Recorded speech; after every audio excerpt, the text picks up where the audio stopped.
The Black Dahlia murder is one of the most enigmatic and suspenseful crimes in American history. In 1947, the body of Elizabeth Short was discovered in a vacant lot in Los Angeles, her body grotesquely mutilated and cut in half. The killer had taken great pleasure in torturing and mutilating her body, and the details of the murder horrified people for decades. But was the Black Dahlia murder a meticulously planned and executed crime, or was it a haphazard act of violence? Get ready as we investigate the Black Dahlia case, and I'm sure you will be shocked in the end. So let's first find out who found the dead body of Elizabeth Short. On January 15, 1947, Elizabeth Short's dead body was found in the Los Angeles neighborhood of Leimert Park. The first person who reported the grisly sight was a mother out for a morning walk with her child. As she strolled down the quiet street, she noticed something strange lying in the grass ahead of her. At first, she thought it was just a discarded mannequin, perhaps left over from a storefront display. But as she drew closer, she realized with a sickening jolt that it was a real human body, grotesquely mutilated and posed in a way that defied explanation. The young woman had been brutally murdered and mutilated in a way that defied comprehension. Her body had been sliced in two at the waist and drained of blood, with organs like her intestines carefully removed and placed under her buttocks. The killer had also removed pieces of flesh from her breasts and thighs, adding to the horror of the crime. But this wasn't the worst part. Have you heard of the term Glasgow smile? If you haven't, then look at this picture as I explain it.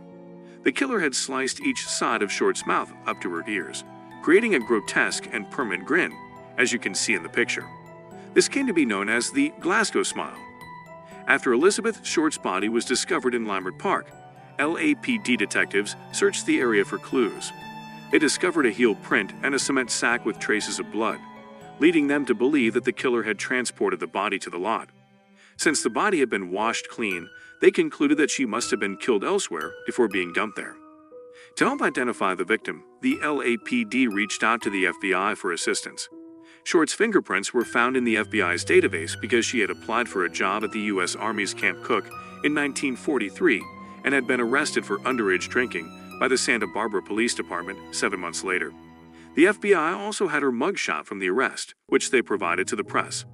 As a result, the media sensationalized the story and reported every lurid detail they could find about Short, adding to the macabre fascination with the Black Dahlia case. But as famous as the case was, authorities had tremendous difficulty figuring out who was behind it. However, members of the media did receive a few clues. On January 21, 1947, the Los Angeles Examiner received a call from someone claiming to be the Black Dahlia murderer, promising to send Elizabeth Short's belongings as proof. 3 days later, a package arrived containing Short's birth certificate, photos, business cards, and an address book with the name Mark Hansen on the cover. The package also contained a letter made of cutout letters from newspapers and magazines. And keep the name Mark Hansen in your mind, because it's going to come up again in this video.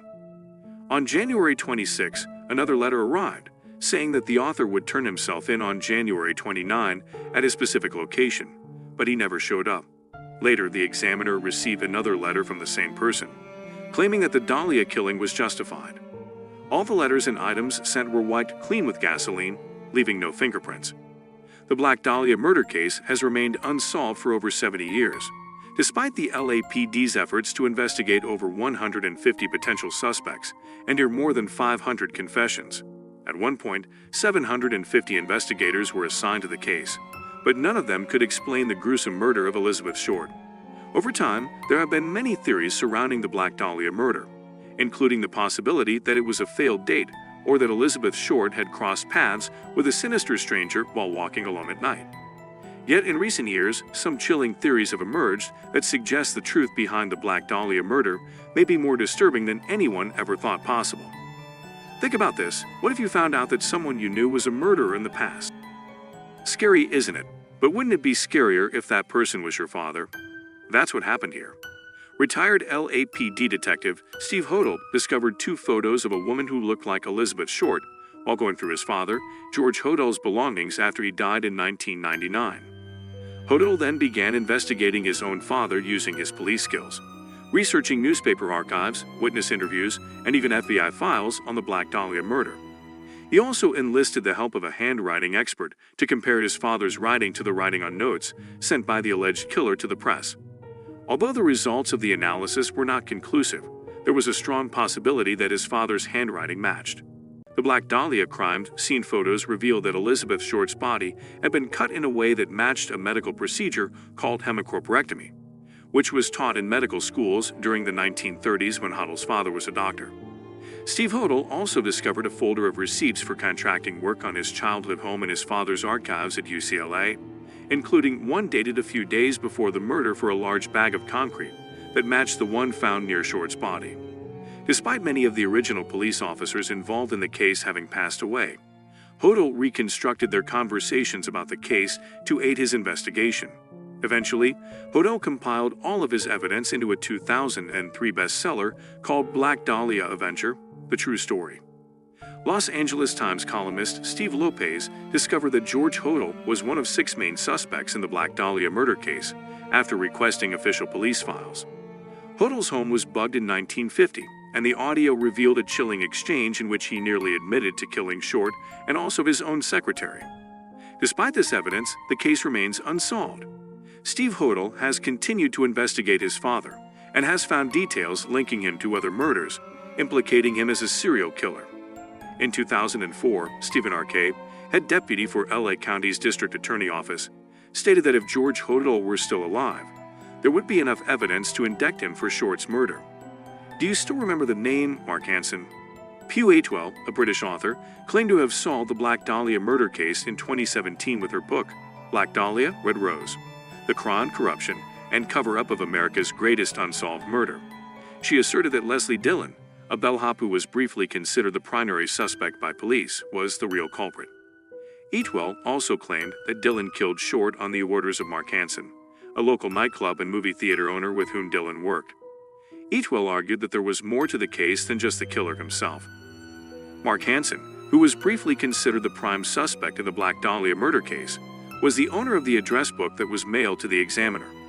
He later claimed that he had given the address book to Short as a gift. Short had stayed with Hansen for a few nights before her death, and he was one of the last people to speak with her over the phone. Although the original Black Dahlia murder case remains unsolved, Pugh Atwell's theories provide a compelling and chilling narrative that could finally reveal the truth behind one of America's most notorious and gruesome murders. With many official LAPD documents still locked away in vaults and everyone involved most likely dead, the case remains a mystery. However, Atwell remains confident in her findings and believes that she has solved the case. The truth may be out there, waiting for the right investigation to finally bring it to light. Who killed the Black Dahlia? The answer may be closer than we think. Who do you think is the killer? One of the people we mentioned, or someone who hid away from everyone? Let us know your thoughts in the comments, and don't forget to like and subscribe.